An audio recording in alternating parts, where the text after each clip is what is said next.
하나님의 말씀은 로마서 14장 19절에서 21절 말씀입니다.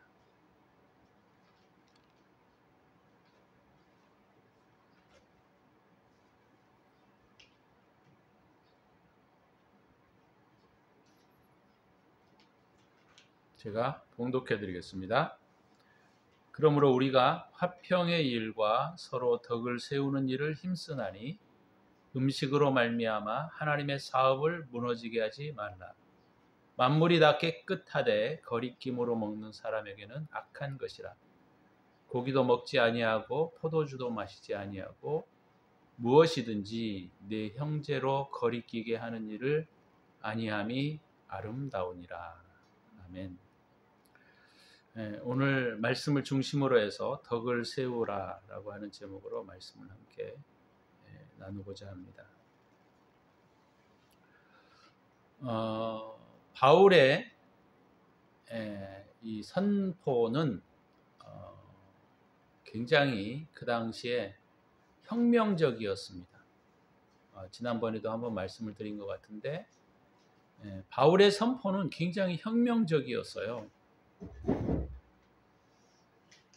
왜냐하면 그 당시에 기존에 가지고 있었던 신앙에 대한 관념들을 완전히 무너뜨리기 때문에 혁명적이다라는 거예요. 그래서 지금의 우리 교회도 마찬가지로 이 바울의 메시지가 우리에게 주고 또 시사해 주고 있는 점은 굉장히 중요하다고 저는 생각합니다.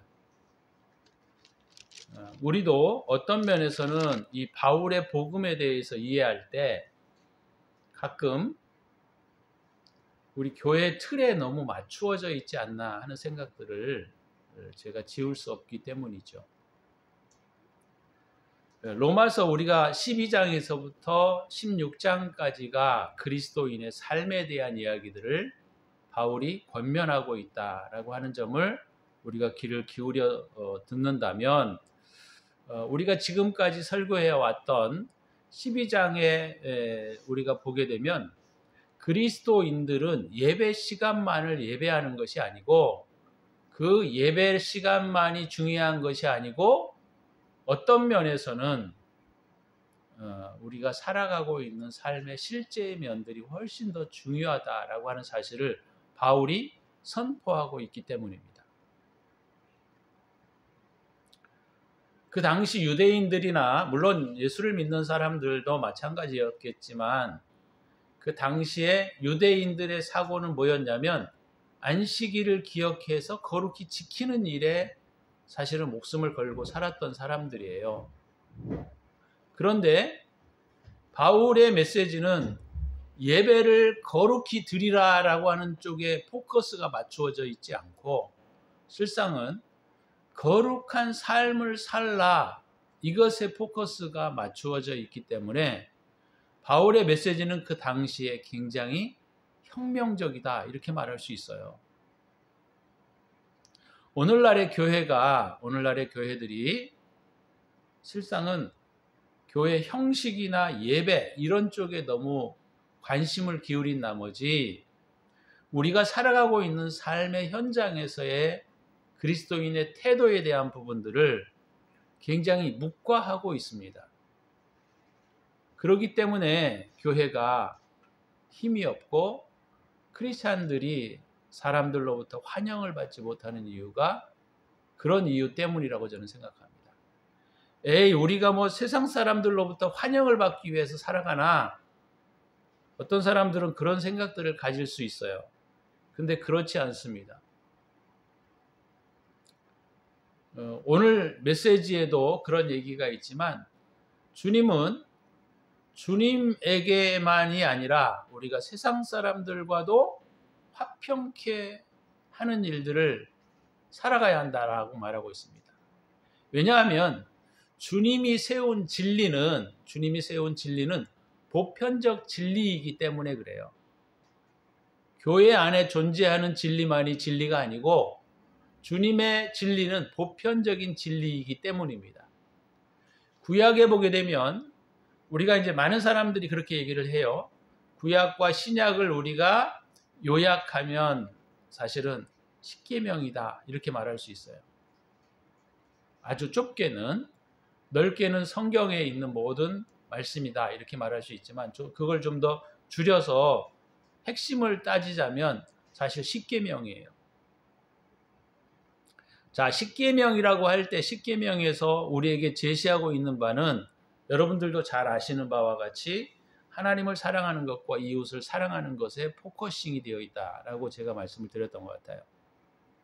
그런 측면에서 우리가 살펴보게 되면 모세의 이 십계명, 하나님에게 우리에게 주신 것들은 사실 보편적인 것들입니다.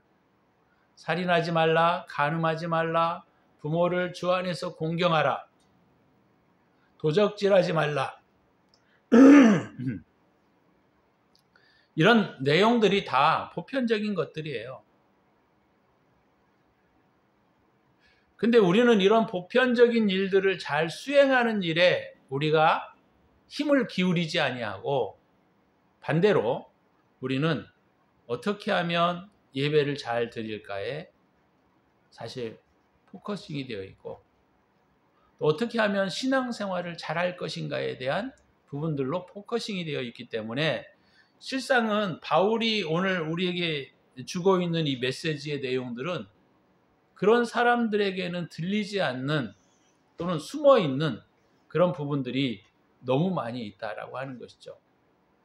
바울이 로마서 12장에 처음에 시작하면서 서두로서 사실 그리스도인의 삶의 가장 중요한 서두를 끌어낼 때 어떤 이야기를 했느냐면 너희 몸을 하나님이 기뻐하시는 거룩한 산 제물로 드려라 이렇게 말하고 있습니다. 그죠? 그것이 너희가 드려야 할 영적인 예배다라는 거예요. 영적인 예배라고 하는 것을 우리 기독교 안에서는 굉장히 무아지경에 빠진 또는 성령에 취한 뭐 이런 쪽으로 자꾸 해석하려고 하는데 바울은 그렇게 말하고 있지 않아요. 우리가 드려야 할 영적 예배라고 하는 것은 삶의 현장에서 그죠? 하나님의 성품을 닮아가는 일이 핵심적인 내용이에요.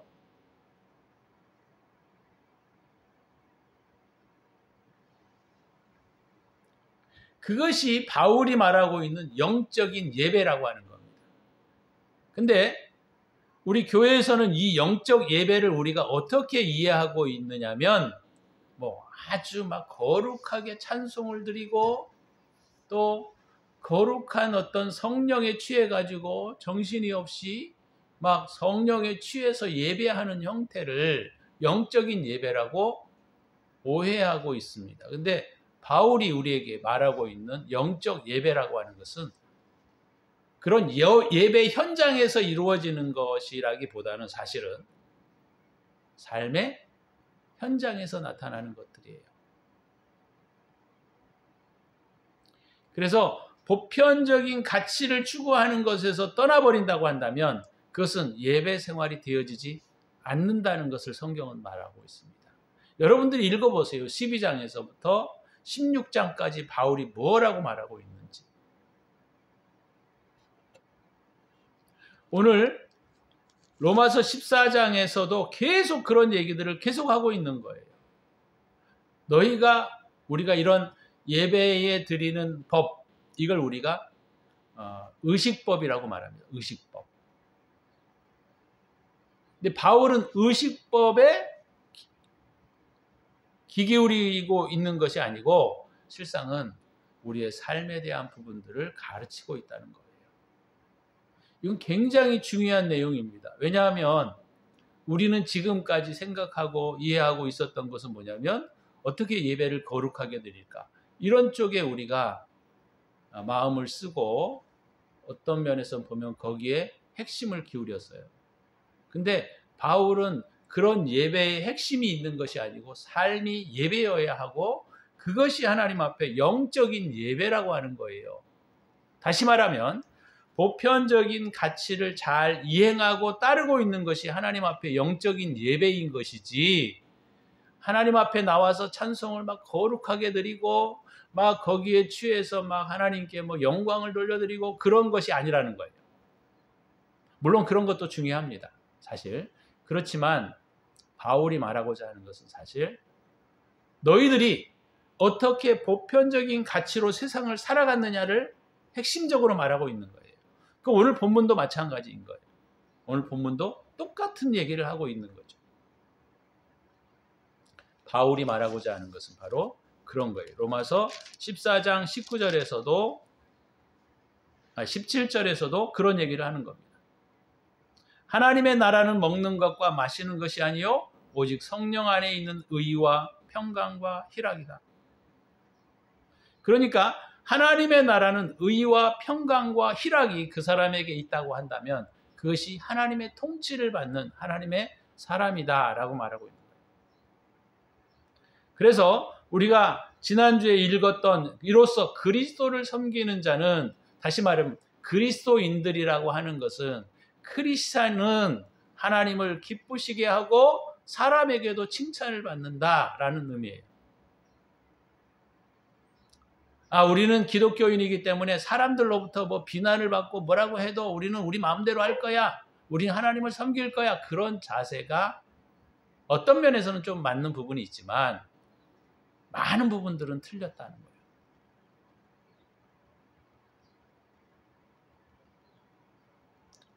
그래서 이런 전제가 있어진 다음에 19절에서부터 오늘 21절도 이해해야만 우리가 그런 부분들을 이해할 수가 있습니다. 자, 첫 번째는 뭐냐면 바울이 오늘 우리에게 말하고자 하는 것이 화평을 이루는 일이라. 화평을 이루는 일이. 화평을 이루는 일이 뭐가 있을까요? 두 가지로 우리가 설명할 수 있으면 첫 번째는 하나님과의 화평을 이루는 일이고 두 번째는 이웃과의 화평을 이루는 일이에요. 그죠? 특별히 오늘은 바울이 이 오늘 본문 배경에서 말하고자 하는 것들은 뭐냐면 로마 교회나 그 당시에 있었던 아시아에 있는 교회들이 분리가 되어졌던 부분들이 뭐였었냐면 유대인으로부터 있었던 사람들이 예수를 믿는 사람들과 이방인들이 예수를 믿는 사람들이 한 교회 안에 뭉쳐짐으로써 나타나는 갈등과 그런 문제들을 바울이 어떻게 해결해야 할 것인가에 대한 부분들을 말하고 있는 것이죠. 그런 측면에서 우리가 볼 때 바울이 말하고 있는 첫 번째는 뭐냐면 화평을 이루는 일이에요. 다시 말하면 유대인, 조금 세부적으로 말하면 유대인 기독교인들과 이방인 기독교인 사이에 화평을 이루는 일이 너희들이 고기를 먹었느냐 안 먹었느냐보다 훨씬 더 중요한 일이다라고 하는 사실을 바울이 가르치고 있다라고 하는 거예요.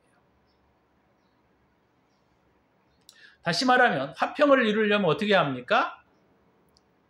적게는 공동체가 서로 다른 공동체가 추구하고 있는 가치를 서로 무너버리고 상대방의 가치를 수용해 주는 것, 그것이 화평을 이루는 방법 중에 하나예요.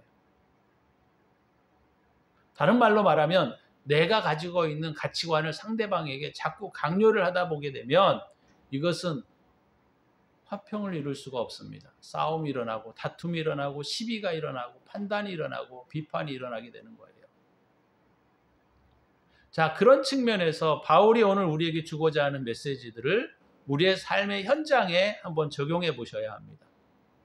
우리는 이웃들을 어떤 태도로 만나고 있는지, 그 사람들을 우리가 어떻게 접하고 있는지 우리는 생각해 볼 필요가 있다는 거예요. 내가 가지고 있는 가치를 상대방에게 강요하는 것, 이것이 바로 싸움과 다툼과 비난이 일어나게 되는 문제 중에 하나입니다. 그래서 이런 서로 다른 개체와 가치가 서로 충돌할 때 이 가치 충돌이 일어나게 되는데 이 가치 충돌은 실상은 내가 가지고 있는 가치를 어느 부분은 양보를 해야만 화평을 이룰 수가 있는 거예요. 그래서 오늘 바울이 말하고 있는 화평을 이루는 방법의 가장 중요한 부분은 뭐냐면 실상은 내 자신이 없어지는 겁니다. 내 가치가 무너지는 거예요. 내 가치가 없이 상대방을 그냥 수용해 주는 것. 이것이 오늘 화평을 이루게 하는 방법 중에 하나라고 하는 거예요. 물론 그렇다고 해서 무조건 모든 것들을 다 수용해 주는 태도를 말하고 있는 것이 아니고, 바울은 오늘 본문에서는 의식법입니다. 의식법. 그러니까 우상 숭배했던 고기들을 우리가 사 먹어야 되느냐 말아야 되느냐의 어떤 문제, 고기를 먹어야 되느냐 말아야 되는 문제, 이런 부분들은 의식법에 해당되어지는 거예요. 그 당시 유대인들의 입장은 굉장히 완고하고 단호했습니다. 당연히 그러지 않겠어요? 어떻게 우상 숭배에서 드려진 고기들을 아무렇지 않은 의식을 가지고 먹을 수 있느냐, 이거예요. 이것이 유대인들의 가치에서 보게 되면 이건 하나님께 그냥 저주받을 짓이죠. 근데 바울은 오늘 그런 부분에 대해서 너희가 의식법을 가지고 사람들을 판단하지 말고 너희가 그런 의식법을 일단 내려놓으라 라고 말하고 있는 거예요. 그래서 그런 측면에서 바울이 오늘 그러므로 우리가 화평의 일을 힘써야 한다, 바울이 그렇게 말하고 있는 거예요. 그것이 하나님의 의와 평강과 희락을 추구하는 자의 모습이요, 그것이 그리스도인의 삶의 모습이어야 한다라는 것입니다. 사실 어려운 문제이겠지만 이런 부분들은 굉장히 중요한 부분이에요. 우리는 어떤 태도로 상대방이나 자녀나 또는 부부에 대해서 어떤 태도로 우리가 그들을 대하고 있는가, 이 부분들은 오늘 그리스도를 섬기는 자들에게 있어서 되게 중요한 부분 중에 하나입니다. 사실 우리가 사람들을 오랫동안 만나왔지만 사람은 사람을 변화시킬 수 없습니다. 실상. 그러면 사람을 변화시킬 수 있는 것은, 사람을 변화시킬 수 있는 분은 누구냐? 하나님밖에 없어요. 그래서 우리가 가지고 있는 가치들을 자꾸 상대방에게 강조하다 보게 되면 내가 그 사람을 변화시킬 수 있으리라고 하는 착각에 빠지게 되는데, 그렇게 되어질 때 상대방을 비판하고 비난하고 자기의 율법을 그 사람에게 강요하는 태도로 우리가 일관하게 된다라고 하는 거예요. 근데 그렇게 하면 안 된다라고 하는 것이죠, 바울이. 내가 가지고 있는 가치를 잠시 접어두고 상대방의 가치를 존중해주는 태도, 그것이 화평을 이루는 방법 중에 하나이다라고 하는 것이죠. 그래서 이런 문제들은 우리가 지금 신앙생활을 할 때 굉장히 중요하게 들여다보아야 할 관점이에요. 응? 예배만 잘 나가고 뭐 그냥 기도 열심히 한다고 그것이 다가 아니고요. 기도를 많이 하는 사람들의 특징이 뭐냐면 굉장히 자기 기준이 명확합니다. 그래서 상대방을 찌르고 아프게 하고 말이죠. 힘들게 하고 그런 부분들이 많습니다. 근데 바울은 그렇게 말하고 있는 게 아니라는 거예요. 바울이 말하는 것은 성경이 말하는 바요, 성경이 말하는 말은 주님의 뜻이라는 것이죠.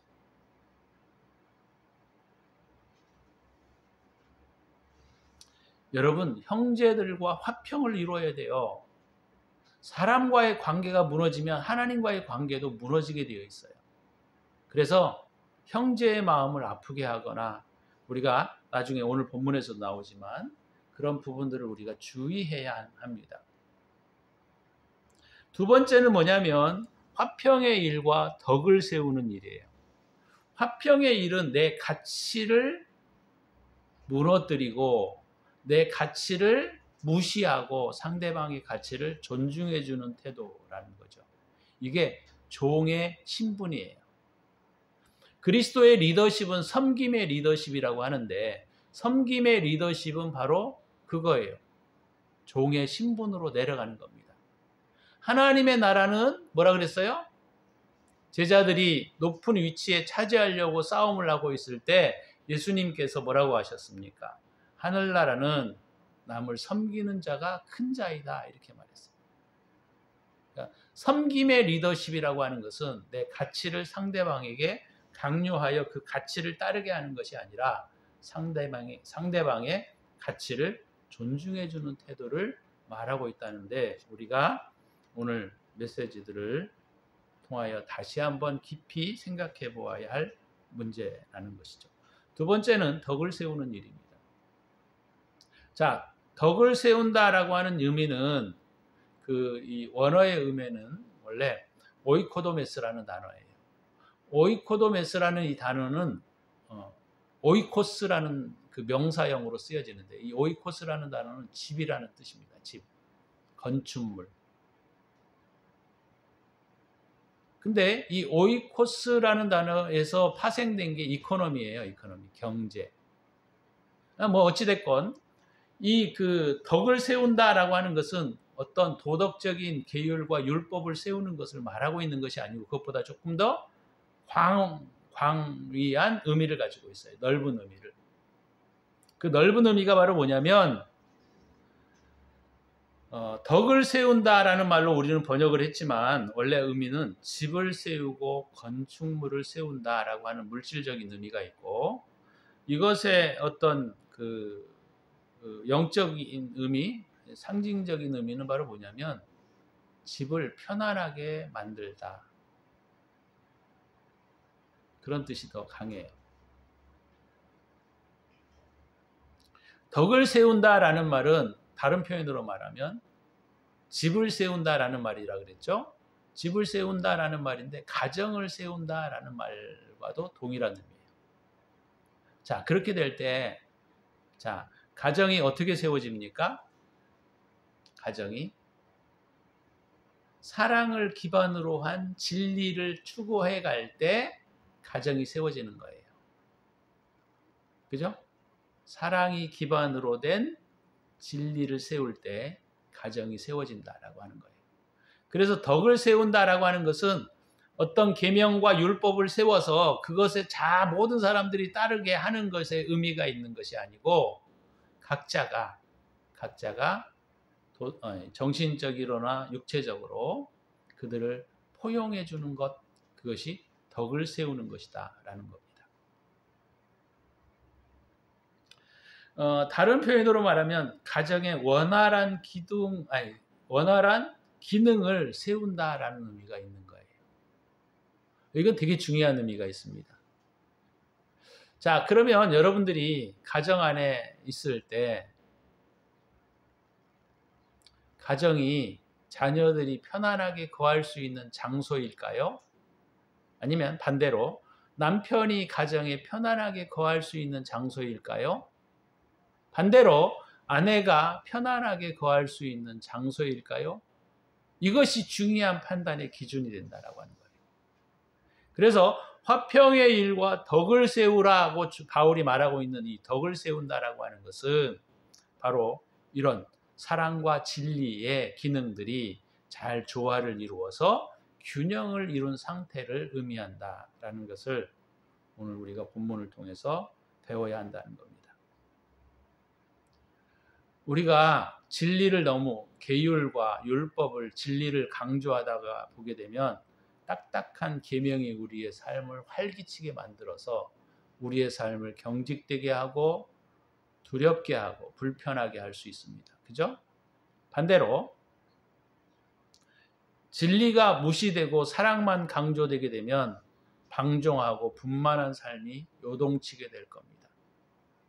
자, 그래서 덕을 세운다라는 이 개념은 굉장히 중요한 의미를 가지고 있는데, 사랑과 진리가 조화를 이루고 균형을 이루어서 그 가정에 평안을 만들어내고 그 가정에서 기쁨과 희락과 또 감사가 이루어지는 가정이 되어야 한다라고 하는 것이죠. 이것이 오늘 바울이 말하고 있는 덕을 세움에 대한 영적인 의미다라고 말할 수 있습니다. 자, 아무리 여러분들이 좋은 설교를 들어도 그것을 여러분의 삶에서, 저와 여러분의 삶에서 실천해 가지 않는다고 한다면 그것은 의미가 별로 없는 거잖아요. 그럼 우리가 한번 오늘 메시지를 들으시면서 한번 생각해 보셔야 돼요. 나는 덕을 세우는 자인가? 나는 화평의 일을 만들어내는 자인가? 아니면 나는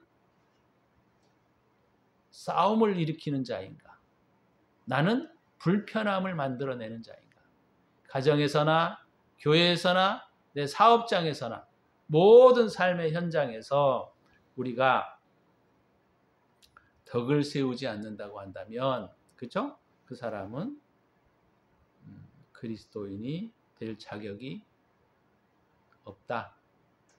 바울이 그렇게 말하고 있는 것이죠.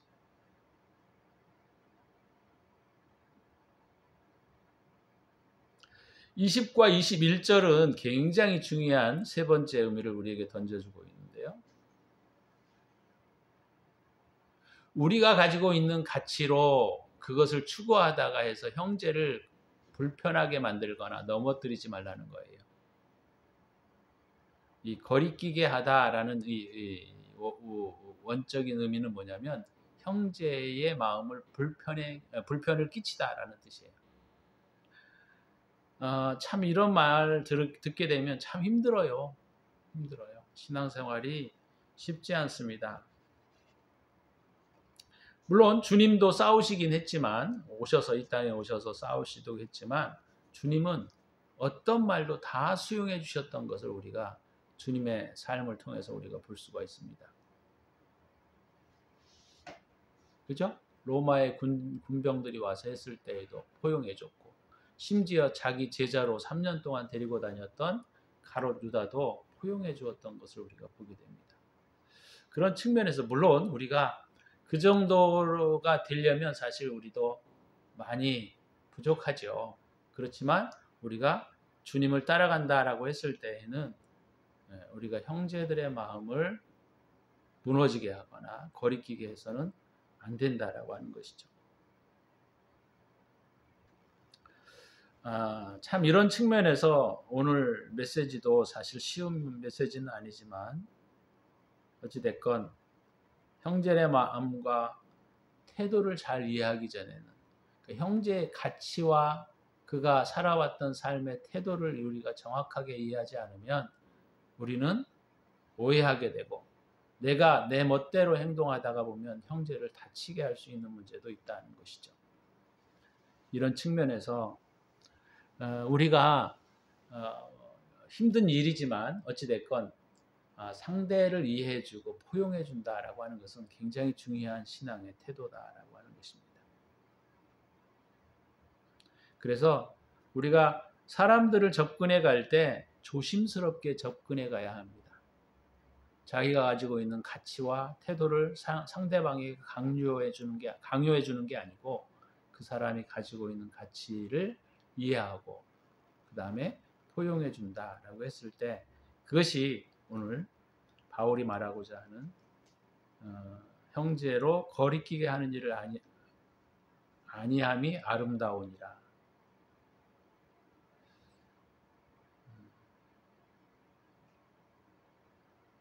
되게 중요한 부분입니다. 자, 오늘 본문의 말씀을 통해서 우리가 중요한 건 설교를 잘 듣느냐가 중요한 게 아니고 그 설교를 어떻게 내 삶에서 실천해 가느냐가 더 중요하다고 말씀을 드렸어요. 우리의 삶 가운데 우리는 과연 덕을 세우고 있는지, 화평을 만들어내는 자인지, 아니면 덕을 세우기 위해서 다른 사람을 이해하려고 하는 부분들을 가지고 있는지, 이런 부분들을 우리가 좀 깊이 있게 생각해보고 고쳐가야 되겠죠. 우리의 삶과 태도들을. 저와 여러분들이 오늘 메시지를 통하여 덕을 세우는 일에 바울이 힘쓰라, 화평의 일을 만들어내는 일에 힘쓰라 라고 하시는 메시지들을 우리가 좀 더 마음속에 담고 우리가 신앙인으로서 그리스도인으로서의 삶을 살아가는 저와 여러분이 되기를 간절히 바랍니다. 기도합니다.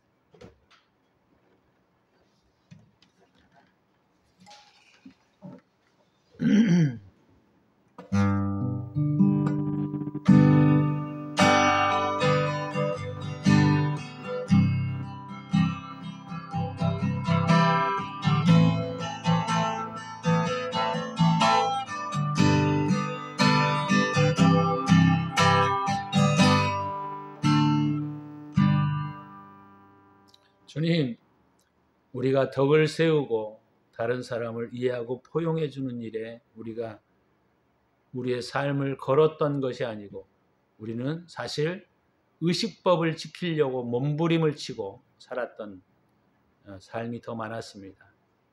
회개합니다. 상대방을 이해하기보다는 내 가치와 태도를 그 사람에게 강요할 때가 많았고, 상대방을 이해하기보다는 내 가치와 태도를 이해해 주기를 바랬던 것들을 회개합니다. 용서해 주시고 우리가 덕을 세우는 일과 화평의 일을 만들어내는 일들을 우리가 힘써 살아갈 수 있도록 도우시옵소서. 이제는 우리 구주 예수 그리스도의 은혜와 독생자를 아낌없이 우리를 위하여 내어주신 하나님의 사랑하심과 성령의 내주 역사 인도하심이 오늘도 덕을 세우기를 다짐하는 당신의 사랑하는 백성들 머리머리 위에 이제로부터 영원토록 함께 있을지어다. 아멘.